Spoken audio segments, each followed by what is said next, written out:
अस्सलाम वालेकुम नाज़रीन, तव्हां ॾिसी रहिया आहियो सिंधी शोबिज़ यूट्यूब चैनल। अॼु जी हिन वीडियो में आउं तव्हांखे ॿुधाईंदुसि निगत नाज़ मोहम्मद असलम सां शादी छो कई ऐं निगत नाज़ खे उन जी कहिड़ी अदा वणी वई।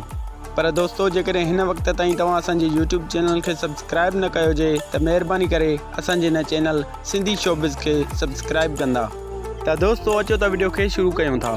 दोस्तो, तव्हांखे ॿुधाईंदो हलां त अॼु खां कुझु महीना पहिरियां KTN जे प्रोग्राम यादगिरियूं में होस्ट रूबी अली जे पुछियल हिकु सवाल ते निगत नाज़ ॿुधायो त मोहम्मद असलम म्यूज़िक वॼाईंदो हुयो ऐं हीउ असांजी टीम जो हिसो हूंदो हुयो। असां ॿई गॾिजी कमु कंदा हुआसीं ऐं किथे बि परेशानी थींदी हुई त हू असांखे हौसलो ॾींदो हुयो। हिन चयो त अॼुकल्ह जे ज़माने में हर कंहिंखे पंहिंजा ॾुख सूर आहिनि ऐं हीउ अॼुकल्ह जे दौर में तमामु घणो ख़ुशि ऐं मुस्कुराईंदो रहंदो हो ऐं संदसि जी उहा ई अदा मूंखे वणी वई ऐं मूं मोहम्मद असलम सां शादी करण जो फ़ैसिलो कयो। निगत नाज़ प्रोग्राम में ॿुधायो त पहिरियां मूं प्रपोज़ कयो मोहम्मद असलम खे ऐं तमामु जल्द शादी कईसीं।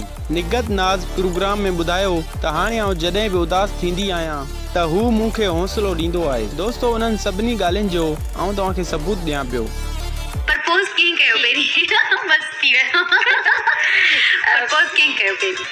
पहिरियां मूं तव्हां कयो? अरे ॾींहुं ॾिसणो मां प्रपोज़ कनि थी वञा, कीअं कयो? छा यकदम करे छॾियो या तव्हांखे पहिरीं ख़बर हुई त तव्हां माना हिननि खे लाइक कंदा आहियो?